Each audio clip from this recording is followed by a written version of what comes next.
जिस घर का एक दिया बुझ गया है, उस माँ को कैसा लगता होगा, उस माँ की आत्मा को कैसा लगता होगा, उस परिवार को कैसा लगता होगा। सोच के हमारे भाई लोग शहीद होते जा रहे हैं और बेरोजगार के कारण आज हमारे बीच हमारे प्रेम भैया नहीं रहे। तो हम लोग चाहते हैं उनको शहीद का दर्जा मिला जाए और जो भी उनको हथियारे उनको भी फांसी के फंदे में लटकाया जाए। अधिकारों को मांगने गए थे और अपने हक अधिकारों के मांगने के बदले उनको मौत की सजा मिली।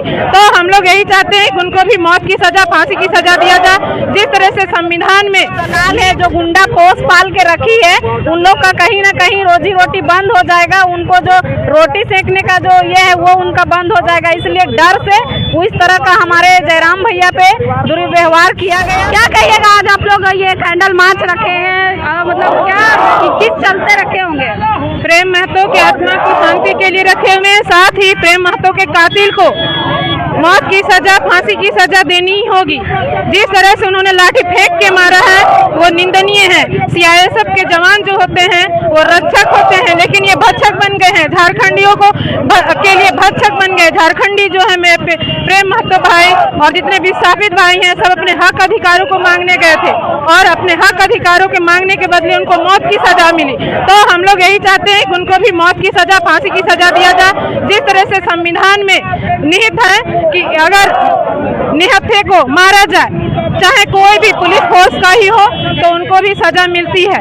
ये झारखंड में देखा जा रहा है कि आजकल अंग्रेज सरकार चल रहा है। यहाँ पे झारखंड सरकार पता नहीं कहाँ सो गए हैं। निर्दोषों पे अत्याचार हो रहा है, मारा जा रहा है, हत्या किया जा रहा है, फिर भी कार्रवाई नहीं की जाती है। ये एक सजा साजिश के तहत कातिल किया गया है। इस तरह से सीआईएसएफ के जवान जो कार्य किए हैं ये काफी निंदनीय है। मेरे ख्याल से ऐसा कभी कहीं नहीं हुआ कि सीआईएसएफ के जवान इस तरह से निहत्तों को लाठी फेंक के मारे। लाठी चार्ज होता है, पैर में मारा जाता है, ये नहीं कि लाठी फेंक के जहां मन वहां माथा में मार दे और फोड़ जाए। एकदम उसको सजा मिलनी चाहिए। जिस घर का एक दिया बुझ गया है, उस माँ को कैसा लगता होगा, उस माँ की आत्मा को कैसा लगता होगा, उस परिवार को कैसा लगता होगा। सोच के देखिए कि जो विस्थापित हैं, जिनको जमीन है, उनको जमीन के बदले नौकरी ना दे के उनको मौत दिया गया उस बच्चे को। तो इसकी काफ़ी निंदा करते हैं हम लोग। प्रेम महतो के साथ हम लोग हैं। जब तक न्याय नहीं मिलेगा हम लोग अंतरिम लड़ाई लड़ेंगे। और हम लोग काफ़ी क्रोधित हैं, क्योंकि अगर इस तरह का घटना जो है एक सीआईएसएफ के जवानों द्वारा की जाती है तो ये कहीं ना कहीं झारखंडियों को डराने के लिए किया जा रहा है। सीआईएसएफ या बीएसएफ जो भी जवान है या पुलिस है, ये रक्षक होते हैं, किसी का भक्षक नहीं होते। तो निहत्थों पर इस तरह से वार कर देना ये सरासर निंदनीय है। इसका सजा, इनको मौत की सजा, फांसी की सजा देनी होगी। तभी आइंदे से भी और भी जवान जो हैं वो ख्याल रखेंगे कि जिस तरह से निहत्थे को इन्होंने लाठीचार्ज फेंक के मारा, ये उस तरह से कार्य ना करें। देख सकते हैं हमारे साथ रूपा दीदी भी है, इनसे भी चलिए बात करते हैं। क्या दीदी आप लोग आज कैंडल मार्च, क्या ऐसा दुविधा आन पड़ा कि आप लोग आज कैंडल मार्च निकाल के सरकार को संदेश दे रहे हैं? आपके चैनल के माध्यम से जितने भी व्यूअर्स देख रहे हैं सभी को जोहार।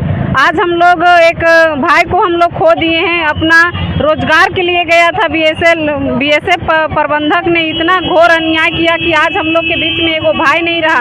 हम लोग झारखंडियों के साथ इतना शोषित हो रहा है कि हमारे भाई लोग आए दिन इतने घटना घटते जा रहा है। हमारे जितने भी हैं बोकारो के भाई दादा लोग जो भी बेरोजगार हैं, उन्होंने जमीन देने का काम किया था। उन लोग विस्थापन रैयत को इतना मतलब शोषित और वंचित किया गया था। उन पढ़ा लिखा लड़का था, कितना अच्छा वहाँ पे अपना रोजी रोजगार के लिए गया था, लेकिन फिर भी हमारे भाई को इस तरह का मतलब लाठीचार्ज करके मारा गया। तो हम चाहते हैं कि जो भी है बीएसएसएल के प्रबंधक होश में आए और शहीद का हमारे प्रेम भाई को दर्जा दे। और जितने भी दीदी एक बात बताइएगा, जो वहाँ की श्वेता सिंह है विधायक जी है, वो कहीं ना कहीं जयराम महतो को घुस रही थी, क्या कहिएगा? देखिए हमारे सुप्रीमो श्रीमान टाइगर जयराम महतो समर्थन में गए थे वहाँ पे, लेकिन जो श्वेता सिंह है पता नहीं उनका जितना भी प्लांट जितना भी वहाँ पे चलता है बीसीसीएल वाला, उसमें उनका जितना भी ठेकेदार हो, मुंशी हो, कॉन्ट्रैक्टर हो, सारा इर्द गिर्द का जितना भी अमचा चमचा है सही है। तो वो उसको डर हो गया उसको कि कहीं ना कहीं अगर जयराम हमारे डुमरी विधायक का अगर एंट्री हो जाता है तो जो भी उसका जो दलाल है, जो गुंडा पोस पाल के रखी है, उन लोग का कहीं ना कहीं रोजी रोटी बंद हो जाएगा। उनको जो रोटी सेकने का जो ये है वो उनका बंद हो जाएगा। इसलिए डर से इस तरह का हमारे जयराम भैया पे दुर्व्यवहार किया गया, तो कहीं न कहीं बहुत ही दुख की बात है, क्योंकि हमारे सुप्रीमो हमारी वहाँ प्रत्याशी सरोज कुमारी है, जो सम्मानजनक वहाँ से वोट लाई हुई है 40,000, और वहाँ के समर्थकों ने हमारे सुप्रीमो टाइगर जयराम महतो को बुलाया गया था और वहाँ पे वो समर्थन देने के लिए गए थे, लेकिन कहीं न कहीं उनका पानी नहीं पच रहा था श्वेता सिंह का, और वो अपने गुंडा जो पाल के रखी है इतना दिन से, उनके द्वारा हमारे सुप्रीमो का बोर्ड को कुचला गया। तो उनका बोर्ड को नहीं कुचला गया, झारखंडियों को जितना भी हम लोग शोषित वंचित विस्थापन रैयत जितना है, हम लोग को मुंह में हम लोग को रौंदा गया है, हम झारखंडियों को रौंदा गया है। तो कब तक सहेंगे हम लोग, कब तक हम लोग लड़ेंगे?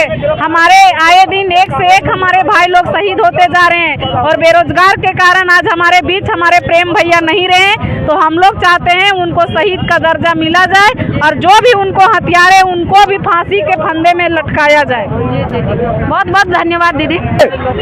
झारखंड के शेरों सांसद टाइगर जयराम जी का वहाँ एंट्री उन्होंने रोक रही है, उसको मालूम होना चाहिए कि झारखंड हमारा बाप का है।